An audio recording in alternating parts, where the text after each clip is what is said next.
Olá, minha querida aluna, meu caro aluno. Continuando nosso curso de processo civil, a gente vai falar da comunicação dos atos processuais, das disposições gerais, que são apenas a apresentação do tema, e vamos entrar em citação. É uma aula grande, nós vamos passar em dois momentos por ela, vão ser duas partes, e vamos logo de cara conversar sobre o nosso ponto. Quando a gente fala na comunicação dos atos processuais, o que a gente vai estudar nesse ponto são 4 situações: a carta, a citação, a intimação e a notificação. A ideia desse primeiro quadro, desse primeiro slide, não é a gente, nesse exato momento, separar um de cada um, mas ter você a ideia de que são 4 palavrinhas distintas. O que eu vou falar agora, sem nenhuma preocupação de anotar. Na carta, é quando o juiz de uma comarca remete ao juiz de outra comarca a prática de um ato. Ou o tribunal pede ao juiz para praticar um ato. Ou a justiça de um país pede à justiça de outro país para praticar outro ato. Portanto, é uma comunicação dentro do Poder Judiciário. Na verdade, a única coisa que eu queria agora não é especificar as cartas. Daqui a pouquinho a gente vai fazer isso. Mas é chamar a atenção de você que as cartas significam o quê? Comunicações dentro do Poder Judiciário, entre poderes judiciários. A citação é uma comunicação que você faz ao réu interessado, para que ele venha integrar a relação processual e, portanto, para que ele possa exercer o seu direito de defesa. A intimação é quando você vai comunicar a uma pessoa, a alguém, e é engraçado que o texto do Código de Processo Civil fala em alguém, porque a intimação pode ser para a parte, pode ser para a testemunha, pode ser para o MP, pode ser para o perito, pode ser para o serventuário da justiça, pode ser para o oficial de justiça, pode ser para o defensor público, para que ele venha fazer algo, para que ele venha praticar algo. Essa é uma expressão um pouquinho mais complicadinha no primeiro momento, mas daqui a pouco vai ter aula de intimação, a coisa vai ficar mais clara. E finalmente nós temos a notificação. Ela não está prevista no CPC. O CPC cita. No decorrer do caminho ele vai citar, mas ele não explica. E a gente vai ter que conversar sobre notificação, que é quando você comunica a alguém um ato, mas para que ela não pratique nada. Na notificação você não visa que ela pratique nada. Você apenas notifica a ocorrência de algo. É apenas um comunicado, sem a realização de a prática de um ato. Porque se ela for praticar um ato, aí eu caio aonde? Eu caio na intimação.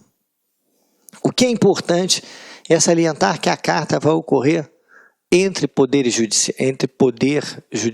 entre juízes, ou seja, entre tribunais, entre órgãos do Poder Judiciário. Enquanto que a citação, intimação e notificação não. Ela vai atingir parte, interessados. No caso da intimação, pode atingir terceiros, pode atingir testemunhas, pode atingir peritos, a mesma para notificação. Beleza? Vista a apresentação, vamos começar a conversar sobre cada um dos artigos. Vamos para o artigo 236, dizendo assim: os atos processuais serão cumpridos através de quê? De ordem judicial. Então, nosso primeiro ponto de partida é uma coisa até um tanto quanto óbvia, que o ato processual é cumprido por ordem judicial. Não há sentido imaginar numa prova que a ordem vai ser dada pelo MP, que a ordem vai ser dada pela Defensoria Pública. Não faz sentido. A ordem só pode vir da onde? Do juiz. A ordem só pode emanar do juiz. Beleza? Então, nosso primeiro ponto é esse. Os atos processuais serão cumpridos por ordem judicial. Maravilha? Vamos lá. Agora, é uma coisa interessante. O 236, a partir de agora, ele começa a falar das cartas. E aí é uma questão de organização do código. Ele fala de carta agora, depois ele volta a falar de carta num ponto próprio, onde ele vai detalhar. Então, como a gente está seguindo a ordem do CPC, aqui nas disposições gerais eu já falo de carta. Depois que eu falar nas disposições gerais de carta, eu volto e na aula seguinte a gente vai falar de citação, a gente vai continuar falando de citação. Então, eu apresento carta, terminou carta, eu sigo na ordem do código e vamos falar de citação. Aí, na próxima aula, a gente vai falar de carta. Aí, depois de carta, intimação, tá bom? Essa confusão se dá pelo CPC, porque ele fala aqui de carta, depois ele repete carta dentro de um capítulo próprio. Como a gente está seguindo a ordem, falamos um pouquinho de carta, falamos de citação, depois a gente volta a falar de carta. Então vamos para o artigo 236, para o primeiro, que diz assim: será expedida a carta para a prática de atos fora dos limites territoriais do tribunal, da comarca ou da seção ou da subseção judiciárias, ressalvadas as hipóteses previstas em lei. Então, devagarzinho. O que é carta? Eu já tinha dito a vocês, entre órgãos do Poder Judiciário.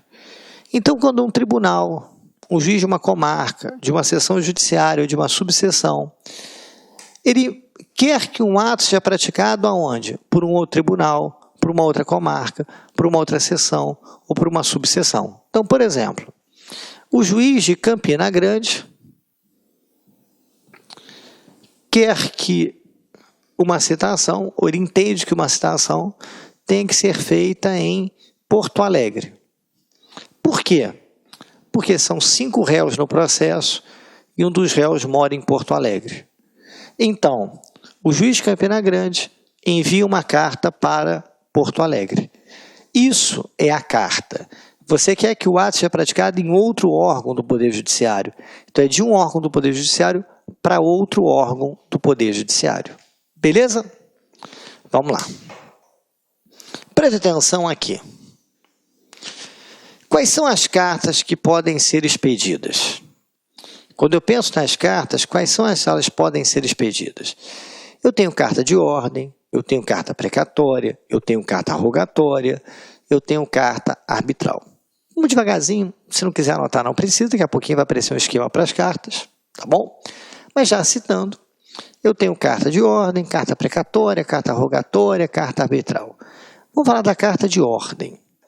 A carta de ordem você vai ver aqui. O tribunal poderá expedir carta para juízo a ele vinculado, se o ato houver de ser realizado fora dos limites territoriais do local de sua sede. O que é isso? O tribunal vai requerer a um juízo que se pratique um ato processual. Então imagina o seguinte, o processo está correndo no tribunal.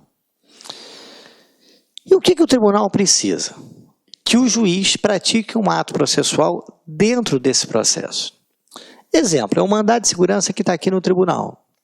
E o juiz precisa intimar uma testemunha.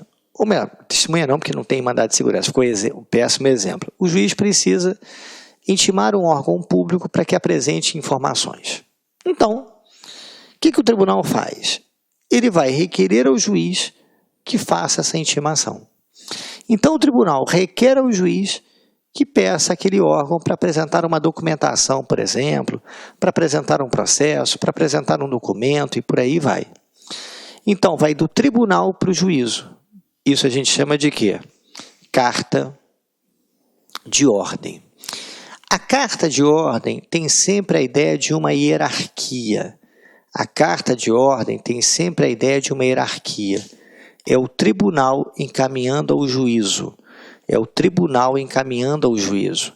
Por isso que a carta de ordem tem sempre a ideia de uma hierarquia. Quando a gente pensa na carta de ordem, a gente vai pensar sempre na figura de uma hierarquia. Portanto, é de cima para baixo. É do tribunal para o juízo. A carta de ordem funciona assim.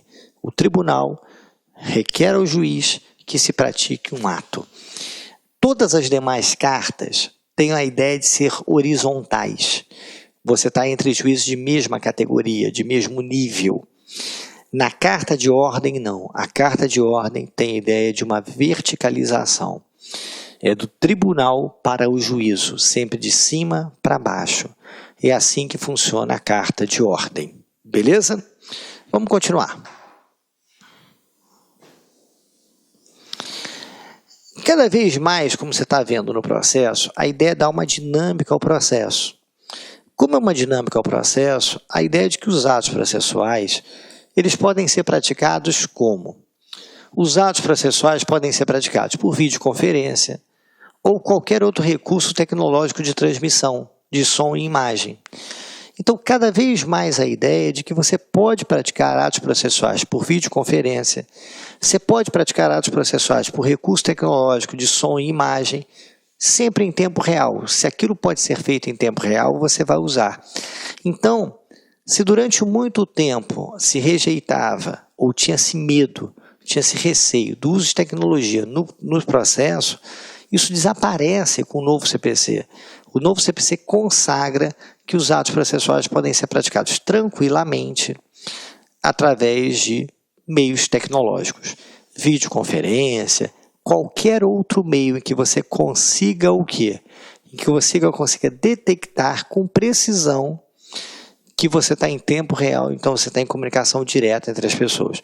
A guerra pode ser o WhatsApp? Pode. Pode ser um periscópio? Pode, desde que tenha prova disso aqui que eu consiga fazer em tempo real tal fato. Beleza? Vamos lá. Prestando atenção aqui agora. A gente seguindo a ordem do código, para a gente poder entender a nossa sequência, é preciso a gente falar de carta. Então, quando a gente fala de carta, a gente vai pensar em 4 cartas hoje em dia. A carta de ordem, a carta rogatória, a precatória e a arbitral. Daqui a pouquinho a gente vai detalhar cada uma. Mas nesse primeiro momento, deixa eu dar uma pequena apresentação. E até com setas. A carta de ordem é quando você quer que quando o tribunal requer ao juiz que se pratique um ato.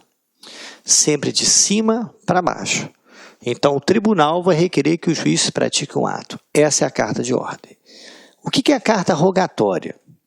Quando a justiça de um país requer que a justiça de outro país se pratique um ato. A carta rogatória tem sempre a ideia de ser internacional. A justiça de um país pede à justiça de outro país que se pratique o ato.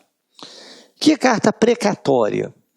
É quando um juiz de uma comarca pede ao juiz de outra comarca que se pratique o ato. O juiz do Rio pede ao juiz de São Paulo que se pratique o ato. O juiz de São Paulo pede ao juiz de Bauru que se pratique o ato.